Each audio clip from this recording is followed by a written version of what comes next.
Hi, I'm Joe Saunders with Miniature Landscape Hobbies, and in this episode, we're going to talk about how to paint warbands for the Silver Bayonet.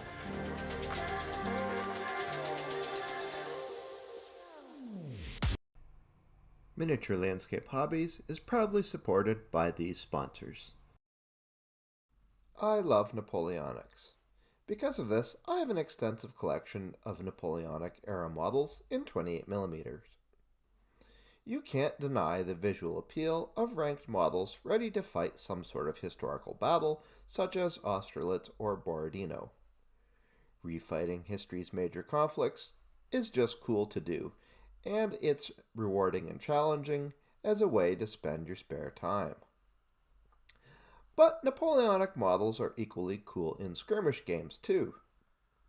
I must admit though, up until now, I was far more interested in the lengthy big games than the short skirmish ones. That is, until I got my hands on the Silver Bayonet. The Silver Bayonet is a skirmish miniature game using Napoleonic era forces that are both hunting the supernatural and each other. The mechanics of the game are really cool, and it plays fast, despite the fact that it has a very engaging campaign element to it. But to me, these details aren't the best part. No, the best part is the models. The official Silver Bayonet models are made by North Star Miniatures, and they blend a mix of fantasy and Napoleonic elements together, which makes them endlessly fun to paint. Don't get me wrong, the Silver Bayonet is flexible enough that you can use basically any Napoleonic model or a wide variety of different fantasy type models to play. But if you're inclined to add the branded models by North Star, then your collection will be awesome and your games will have that much more visual flair. In this episode, I'm going to get out the North Star military figure set known as the Second French Warband and demonstrate my method for preparing these great models. Every model in a Silver Bayonet game is supposed to be unique, so this means that every subject I paint is basically a character model. To achieve my desired look then, I'm going to use not just the zenithal methods with speed paints, which is the current rage for rank and file models, but also a large number of other techniques, employing them as I see fit. The purpose of this video is not to provide you with a step-by-step to get identical results to what I do, although I guess you could do that if you really want. What I'm trying to get at here is a way to highlight how a variety of approaches can be used collectively to get a good result. With that being said, and as always, the methods I show here are my own. There are probably plenty of other techniques that are faster, more precise, or have whatever qualities you prefer, but this is how I do it, and I hope you find it informative. So with that out of the way, let's get to it. I'd like to take a quick moment to thank my Patreon supporters. Without their assistance, Miniature Landscape Hobbies would not be possible. If you would like to learn more about the benefits of becoming a Patreon supporter, please check the link in the video description. After building the models, I prime them with a dark gray primer. Then I take my airbrush and spray each with a medium gray, following a top-down orientation and focusing on any particularly prominent details. There are 8 models in this set, and I do this process as a batch for all of them.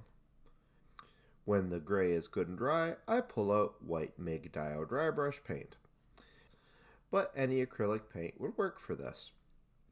Using a light flicking motion, I apply the paint so that it only deposits on the most prominent areas. Now it's time to consider the palette. These models are French and from the Napoleonic era, so they need the French imperial colors. Therefore, red, blue, and white should be involved on pretty much all of them.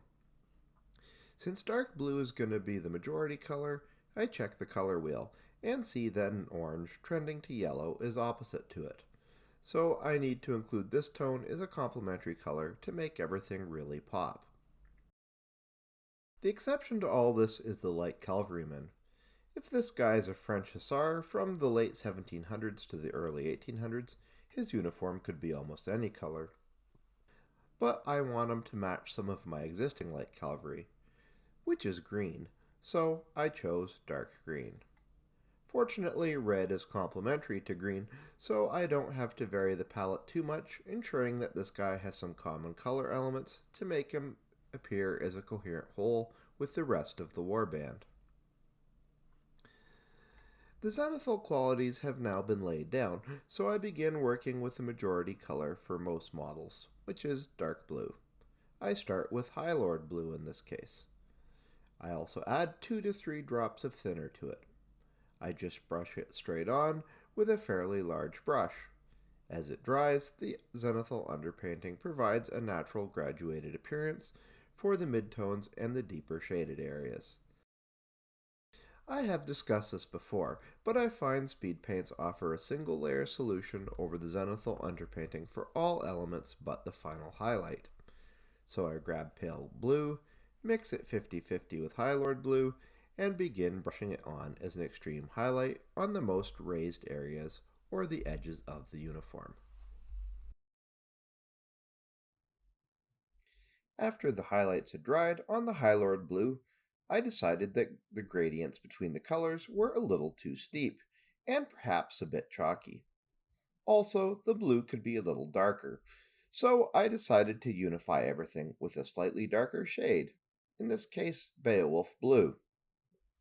I mixed the speed paint into a glaze by adding 3 drops of speed paint medium to every 1 drop of paint, and then just went ahead and brushed it on. When it was dry, the blue gradients between highlights were toned down and everything looked a lot more coherent. Turning my attention to the cavalryman, I painted him with Absolution Green and highlighted him with a 50-50 mix of deck tan to the existing color. There is a lot of white on these uniforms, and unfortunately white is a pain in the to paint. But fortunately, speed paints can help a lot with this. I start by laying down howling sand on the pants and all the other areas that are to be white. Now, howling sand is not white exactly, it's actually beige. But I really wanted this. Why? Well, howling sand is fairly orange, and this means that anything I build on it will be warmer in color. By definition, blue is cool, and as I want to balance the models with both warm and cold tones, I thought howling sand would be a good starting point. Over the howling sand, I did a midtone of 50-50 howling sand and white. Finally, I added a top highlight of pure white. This was a bit of an experiment for me, but I thought the result looked great. The flesh tones seemed to be the logical next step, so everyone got a coat of luminous flesh. Now, the native scout in this box is clearly supposed to be of an African or African American origin, but he got a coat of luminous flesh to start as well. Don't worry though, I'll be coming back to him later and I'll fix this. On the Caucasian models, I put down Crusader flesh over the luminous flesh. This was then treated with a new highlight of, you guessed it, luminous flesh. Finally, when this was dry, I went back with light flesh and only detailed the very tip of the nose, brow ridge, cheeks, and chin. Moving back to the native scout, he got a coat of warrior skin.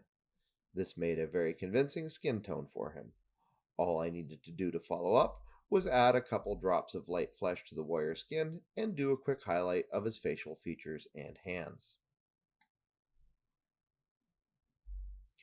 Most of these models have red cuffs and collars and a few other red details here and there. To prepare these, I used Slaughter Red.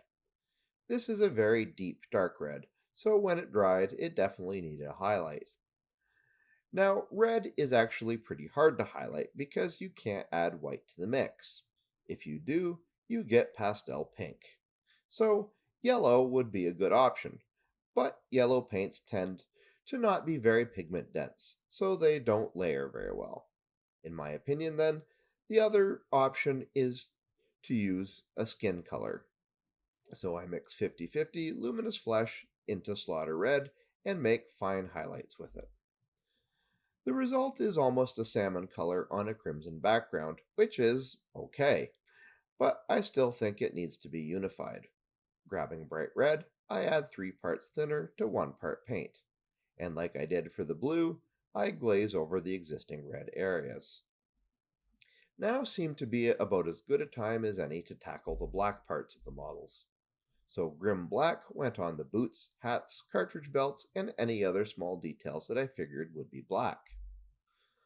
On smaller details, I usually find a single coat of grim black speed paint is enough, but some of these models have really large prominent boots and hats, so I added a couple drops of grimy gray to the black and highlighted these areas to make a more obvious contrast. There are a lot of areas on these models that can only really be described as brown. Cowhide backpacks, leather bags, musket stocks, and canteens abound. So I grab a selection of brown speed paints and get to work varying the shades and colors. I won't get into this in case by case detail. Frankly, besides varying the brown tones, the method was all the same. For highlights, where they were required, I mixed in variable amounts of either wood base or ivory. Now I come to a step that, honestly, I've been dreading: the white details. Why so scary? Well, it's all Napoleon's fault. For some reason, the Napoleonic French army covered their uniforms and equipment in copious amounts of white straps and piping. Now, if I was, say, painting 6 or 15mm models, these details wouldn't matter because they'd be too tiny to see. But 28mm figures are just big enough that these details really need to be acknowledged, even though they're still tiny enough to present a real challenge.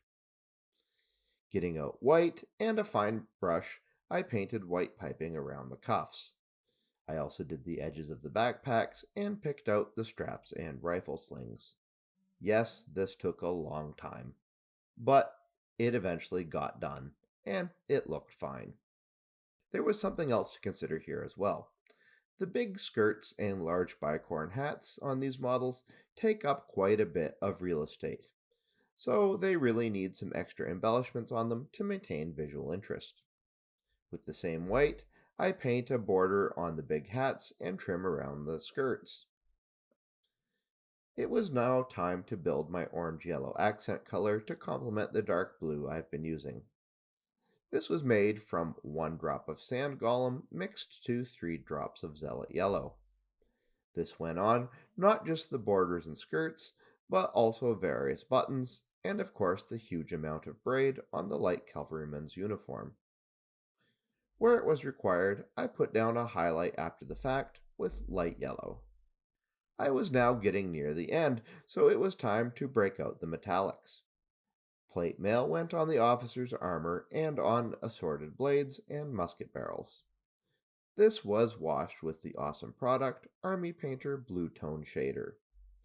For the sword hilts and musket barrel bands, I applied greedy gold and then washed it with a flesh tone shader. To cap the metallics off, I gave all these colors a shining silver highlight. After a few minor details and touch-ups, it was time to tweak my contrast by lining in. I decided in this case to use enamels, as they tend to be the most precise option. So, first I gave every model a couple coats of satin varnish. When this was good and dry, I took out my Tamiya enamel panel liner and used the provided applicator to outline all the details. Once the panel liner is dry, I now do a quick basing job. I've already done several videos on basing, and everyone does this step a little differently, so if you want to learn the method I use, refer to the link I will post above. After the basing is complete, everything gets a quick coat of matte varnish, and with that, this project is done. Now I have a nice little 8-person silver bayonet warband ready to hit the tabletop and start hunting both supernatural monsters and the agents of opposing nationalities. The wide variety of poses makes for a group of models that have a ton of visual interest, while the fantasy flair of the game, combined with more familiar Napoleonic imagery, creates a lot of artistic freedom and embellishment. Finally, the uniforms of Napoleon's French Empire are impressive to behold and create a splendid variety of color. Now I'll have to paint up some more suitably scary monsters for these intrepid warriors to battle, and get my regular opponent over to play some of the exciting and immersive Silver Bayonet scenarios.